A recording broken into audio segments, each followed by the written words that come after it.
नमस्कार. प्रेम क्रिएशनमध्ये आपलं पुन्हा एकदा स्वागत आहे. आज आपण या व्हिडिओमध्ये साताऱ्यातील श्री भैरवनाथ देवस्थान सोनके येथील भैरवनाथांची जन्माष्टमी म्हणजेच कालाष्टमीचा सोहळा पाहणार आहोत. मित्रहो, आमच्या ग्रामदैवत असणाऱ्या भैरवनाथांचा जन्मोत्सव डोळ्यांचे पारणे फेडणारा असतो. एका कुटुंबाप्रमाणे सारं गाव एकत्र येऊन श्रीनाथांचा जन्मकाळ साजरा करतं. तर चला मग पाहूया भैरवनाथांची कालाष्टमी.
दान दिलं त्यानं वसाडाचं रान झालं जी. अर मातीच्या पोटात अस्मानाचं बळ, माऊलीची लाज राखजी. या मिन त्या दिव्याला तू साकड घाल, या तळमळ त्या जीवाला दे जाणी.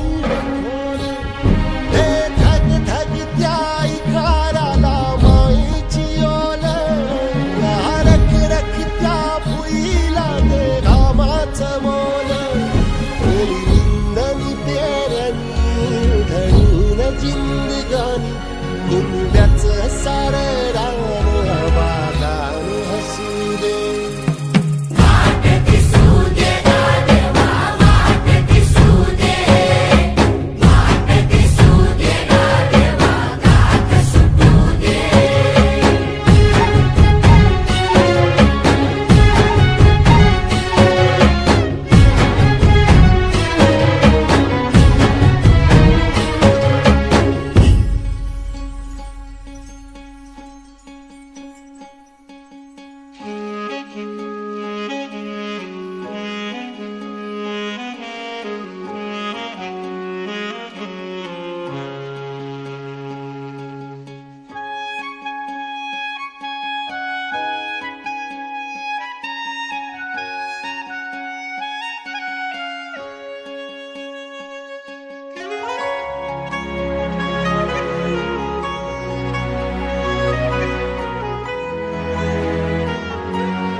जरा निगुतीन वाहगजी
भैरवनाथ महाराज की जय, सद्गुरुनाथ महाराज की जय। आज कार्तिक मध्य अष्टमी श्री काळभैरवनाथांचा जन्माष्टमीचा उत्सव। टायमिंग प्रमाणाचा जास्त बोलून चालणार नाही, पण मी थोडीशीच माहिती देणार आहे की ज्या वेळेस सृष्टीवर देवसभा बसली होती, देवसभा, आणि ब्रह्मा आणि विष्णूला अहंकार झाला की ब्रह्मदेव म्हणे मी उत्पन्न करतो, मी थोर आहे, आणि विष्णूला वाटले मी पालन पोषण करतो म्हणजे मी थोर आहे। म्हणून त्या सर्वांनी वेदांना विचारलं, वेदांना 4 वेद आहेत ह्या सृष्टीमध्ये, ह्या वेदांना विचारल्यानंतर वेदांनी मी उत्तर दिले की बाबा एक सृष्टीचा सर्व करता हे शिवशंकर आहे, शिवशंकर आहेत असं म्हणून त्यांनी ते अमान्य केलं, ते मान्य करत नाही। म्हणून शिवशंकरांनी त्यातला उजवा भुजदंड जमिनीवरती आपटला आणि त्यावेळेस श्री काळभैरवनाथ प्रकट झाले। ते काळभैरवनाथ म्हणजे शिवशंकर असे काळभैरवाच्या रूपाने प्रकट झाले की त्यांचे सप्तपाताळामध्ये पाय आणि 21 स्वर्गावर डोकं होतं। ब्रह्मदेवाला सांगितलं की माझा 21 स्वर्गावरती मुकुट आहे, काळभैरवांनी सांगितलं, आणि विष्णूला सांगितलं की सप्तपाताळामध्ये माझ्या पादुका आहे। जो कोणी पहिलं बघून येईल तो थोर येईल, की ह्या दोघांना ते अहंकार झालेला असतो। ह्या काळभैरवनाथांच्या पाशी अहंकार चालत नाही, मीपणा चालत नाही, नम्रपणा चालतो। की जसा सृष्टीवर सूर्य हा सूर्यप्रकाशाने उगवतो, तो पहिला भगवा असतो आणि मग प्रकाश उष्ण देत होतो। म्हणून वेगळ्या रूपात आपल्याला दर्शन आहे, सगळ्याच्या अंगावरती सर्वांच्या सृष्टीचा भागवतो, म्हणून तो सृष्टीचा एक नाथ येतो। ते सुद्धा ह्या काळभैरवांच्या अधिकारामध्ये चाललेलं असतं। ज्या वेळेस ब्रह्मदेव स्वर्गामध्ये जातो, एक स्वर्ग चालतो, एक स्वर्ग चालत चालत चालत चालत असतो, त्यावेळेस त्याला तिथे केतकी आणि गायत्री भेटती। म्हणजे तुम्ही कोण? अरे म्हणजे मला ओळखतो नाही, मी ब्रह्मदेव आहे।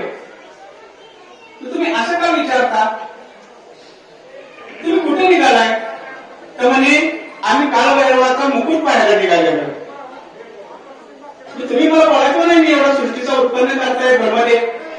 अहो म्हणजे ह्या देवाचा मुकुट बघायला आतापर्यंत 1 लाख ब्रह्मदेव गेलेत। म्हणजे काय म्हणजे 1 लाख ब्रह्मदेव गेलेत म्हणजे बघायला, अजून काही माघारी आले ब्रह्मदेवाने विचार केला, हे जर 1 लाख गेले तर माझा नंबर शिकवायला भेटले. मग म्हणले तुम्ही त्या काय वादळीत पडू नका, बाहेर जरा पण एक माणसाला खोटा अहम असतो, तसा तो देवाला सुद्धा झाला होता ब्रह्मदेवाला. म्हणे मी जर नाही सांगितलं तर मग मी लहान होईल. मग म्हणले केतीला आणि गायत्रीला म्हणले माझ्या बाजूला साक्षी द्या.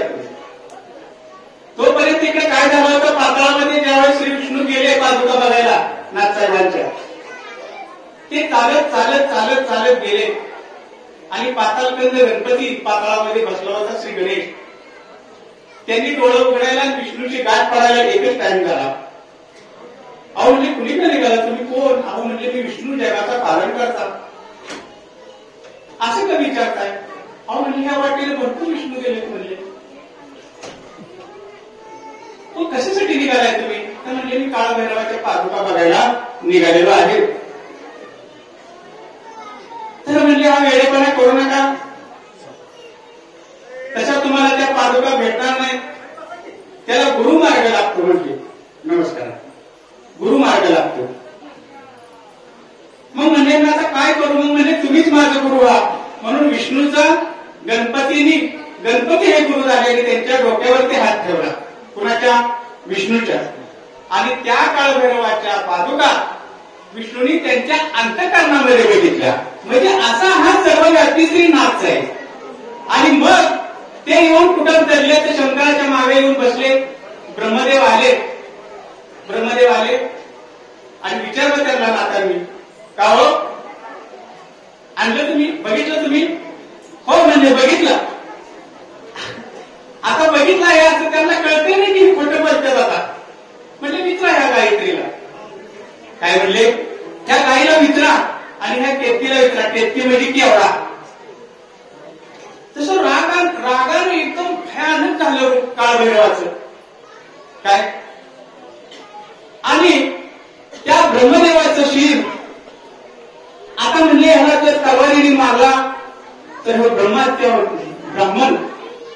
मग म्हणजे काय करायचं? म्हणून त्यांनी डाव्या करगळीच्या नकानं ब्रह्मदेवाचं शिर, जे खोटं बोललं, पहिली 5 मुख होती ब्रह्मदेवाला, आणि ते शिर कापून काढलं. तसं ब्रह्मदेवाचे डोळे उघडले आणि गायत्रीला शाप दिला. म्हणले तू विष्ठा भक्षण करशील म्हणजे. आणि केतकीला शाप दिला की तुझं खून कुणी वाहणार नाही. गायत्रीनं उशाप मागितला. म्हणजे तेव्हा आम्हाला उशाप नाही दिलं तर आमचं हे होणार नाही. म्हणून गायत्रीला शाप दिला, तू जर ते भक्षण केलं समंगळ तरी तुझं गोमूत्र आणि शेण पवित्र होईल. आणि केवढ्याला सांगितलं की तुझ्यासारखा सुगंध ह्या सृष्टीवरती दुसऱ्या.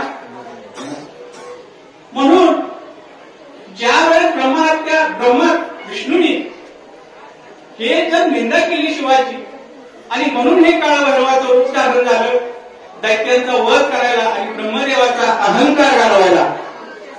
कुणाचा? ब्रह्मदेवाचा अहंकार घालवायला. आणि मग ते भ्रमण करत करत काशीला गेले काळभैरवनाथ. आणि ती ब्रह्महत्या त्यांच्या मागं तोंड पसरून चालली होती.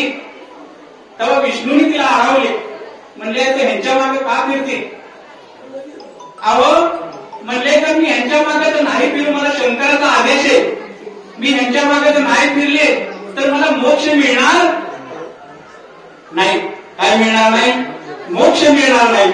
म्हणजे ब्रह्महत्येला सुद्धा मोक्ष देणारा असं ते श्री आपले जागृत आणि प्रधान ग्रामदेवर श्री काळभैरवनाथ यांचा हा जन्मोत्सव. आपण फार भाग्यवान लोक आहे की देव आपल्यासाठी जन्माला येतो. आपण वर्षानुवर्ष जन्म काय करत असतो. तर सर्वांनी माझी या नाथांच्या चरणी प्रार्थना आहे की ज्यांच्या हातामध्ये ही क्षेत्र आहे त्यांना क्षेत्रफळ म्हणलं जातं. हे नगर त्यांच्या हातामध्ये. काय? हे नगर सुखी समृद्धी ठेवा. पशु पक्षी जीव जंतू आणि सर्व ग्रामस्थांना सुख लाभावं, शांती लाभावी, समाधान लाभावं, त्यांची भरभराट व्हावी, त्यांची शुभमंगल कार्य सर्व अशी यथाचित पद्धतीने पार पडावी हीच मी नाथांच्या चरणी प्रार्थना करतो. चांगले ओम नारायणाय महा ओम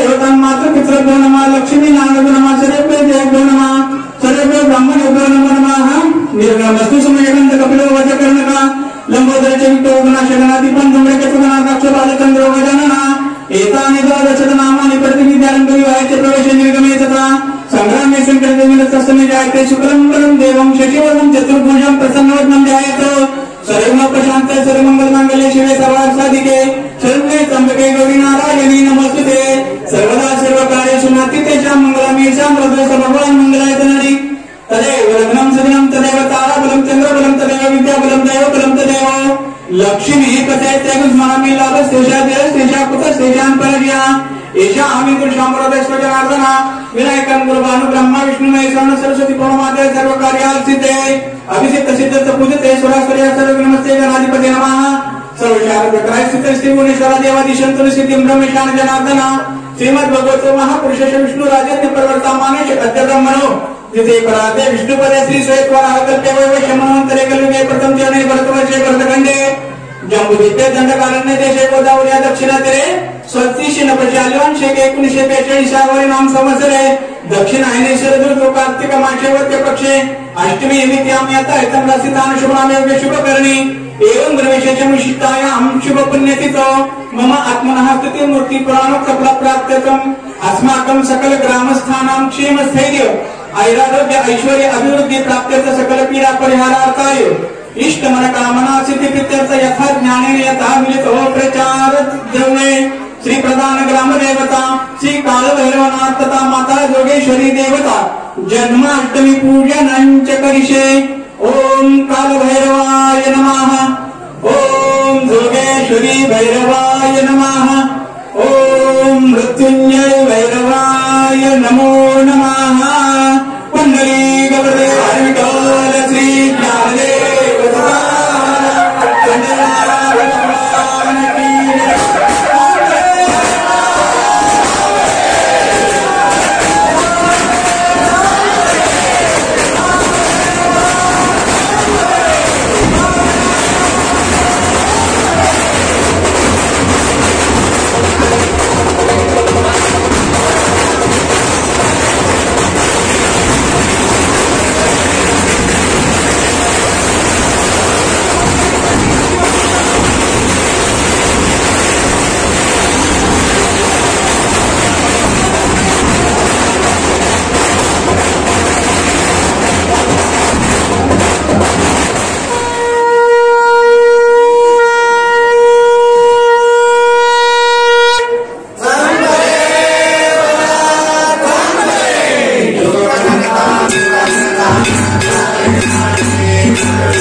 पूर्ण होता काळभैरीच्या नावाने सांग भलं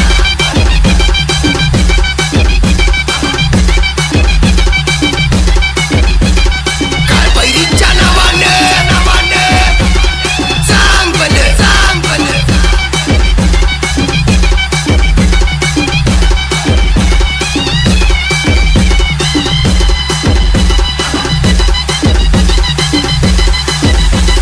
काळभैरीच्या नावाने सांग भलं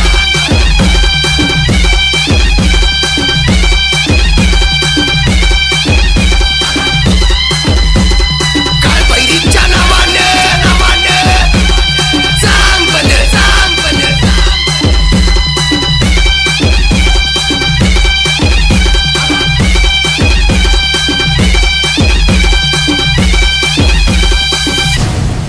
गाऊया भैरवनाथ संकटात येतो धावून भैरवनाथ संकटात येतो धावून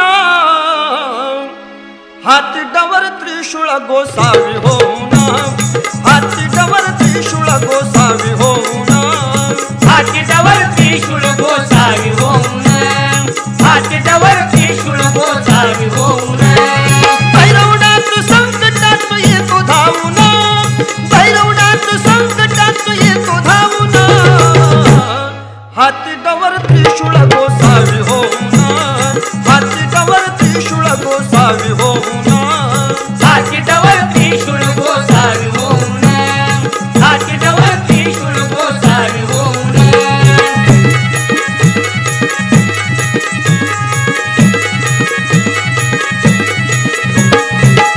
रुद्रमाळा आणखी शैली शिंगी भगवी वस्त्र भगवा मंत्र भगवा बाणा अंगी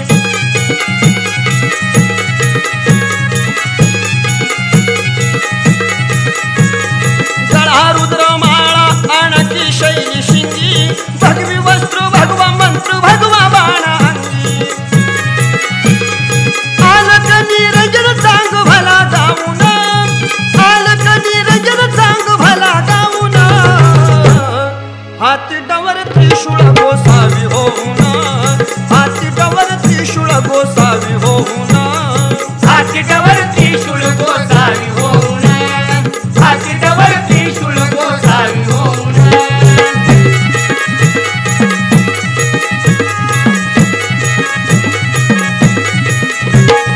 जोगेश्वरी जिंकण्यास गेला पाताळास हरुण शेषाला नवरा झाला लग्नास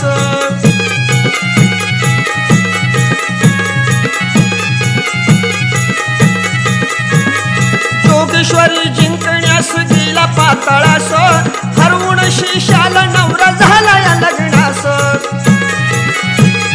पृथ्वीवारी शेष कन्याला घेऊन पृथ्वीवारी शेष कन्याला घेऊन